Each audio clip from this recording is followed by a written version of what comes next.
Hey guys, welcome to Scarred and Beautiful. For those that don't know me, my name is Mileti, and I'm basically creating this show to create awareness and just to share information with everyone who doesn't know what it's like to live with this scar. This show, I will be interviewing people who've got physical scars.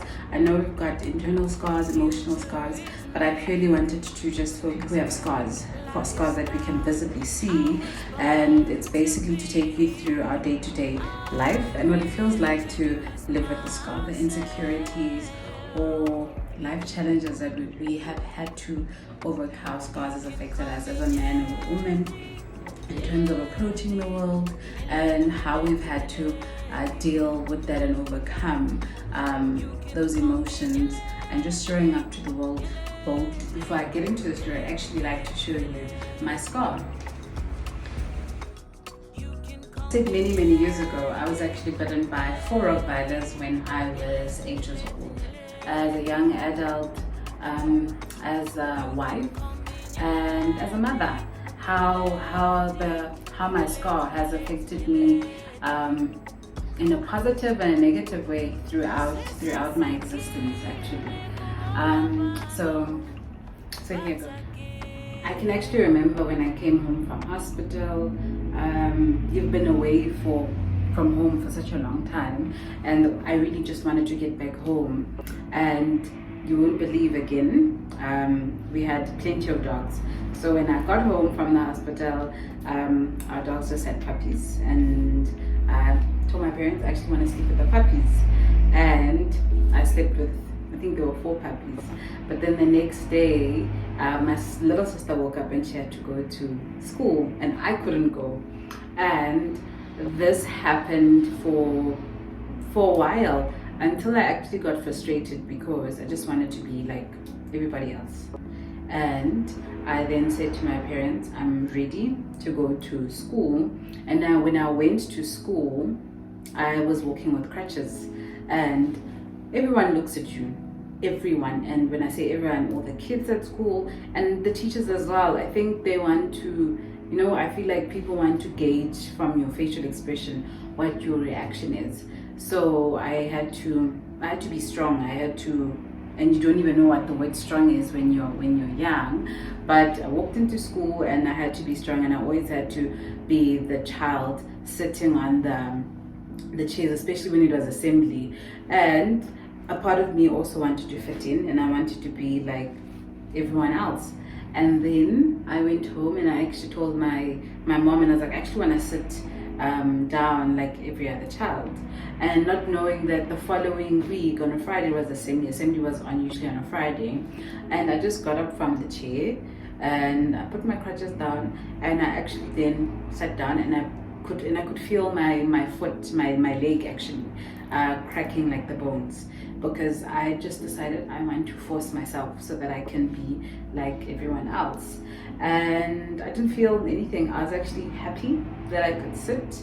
And the only challenging part at the time was then getting up, because now that I've sat down, and I needed help. And I had 2 of my friends at the time. And to be honest, I never felt like excluded or felt like there's something wrong with me. I could always be myself. And they still actually, my close friends even till today. Her name is Trudy, and the other one is Rafoe. And we've actually grown up since. And I think they could also tell you maybe parts of what they saw when they had me as a friend and going through that. But as a child, I definitely wanted to fit in. You can't run. And if there's athletics, you can't participate. Something that I was doing, and then all of a sudden I couldn't do for a while.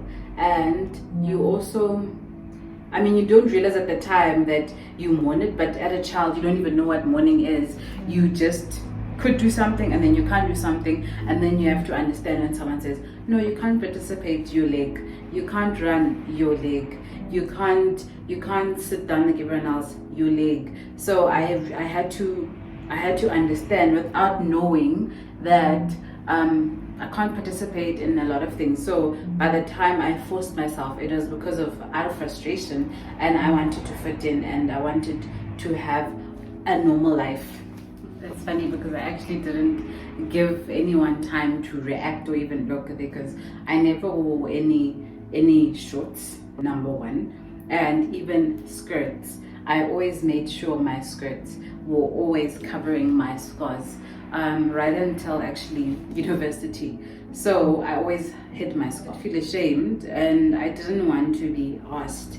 And I realized that walking and me wanting to be like everyone else, I would have to answer the questions as to what happened to my scar, and tell them the whole story. And to be honest, I just felt like I don't want to go through that. I don't want to do that.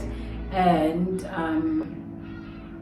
yeah, I was ashamed most of the time actually, and not realizing that being ashamed of your scar was in a way of me hiding a part of who I am. Avoid going to certain places where I would have to wear shorts or a skirt, because I didn't want to be seen. When I think about it now, I think I put myself as a child through a lot, but because I didn't know at the time, I had to go through that to be who I am today. I realized because I hid it so much when I was in high school, I had to do the work when I was then a young woman, and dating also in high school.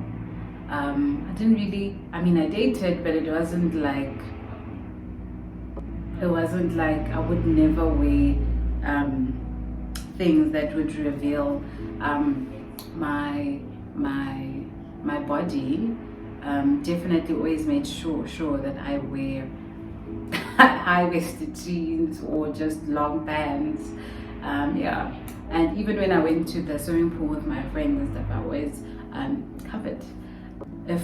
If you saw my scar and if we were friends, you must know that I was really comfortable with you, and I didn't mind explaining and sharing my story with the people around me, and even still today. And if I show you, if it's because I'm really comfortable with my scar, but also I've grown and I've worked through all my insecurities, and I've worked through myself to get to a point where I'm actually doing this show. I think that has always been something that's scary, even when I met my husband. Actually, it's not something that you go into a relationship knowing that it's going to happen. No, I could always avoid, and actually I was avoiding all the time. And I think also I speak really well, but I don't actually let people in. I'm the person that people talk to, go to for advice, and tell everything to. But opening up myself is something that I think because of my scar, I rather had like a wall, and I just didn't let people in. So I think had a serious relationship maybe towards the end of high school, and then that then ended, and then from that I just didn't really have like go into. But then that was just like a year break, and then going into, when I actually went into varsity, that's when I met my husband actually. So even with meeting him, I was comfortable because I made sure that I didn't actually take off any of my clothes. He asked me out for a year, and I always joke about it, but I think that year was good because then I got to know him, and I felt like, okay, he created a safe environment for me to then let then the walls down, and then I could let him in completely. And then from then, when I did tell him about the scar, and then he saw it, I also then gave him an opportunity, or indirectly pull back, so that I would like to see how he reacted, so that if he wants to run, he could run.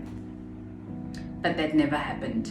So yeah, I was uncomfortable, But like I said, once I feel very safe around you, I'm able then to open. I'm still waiting for parts of the scar to heal completely. On the top part here, you can't see it, but I can definitely do that.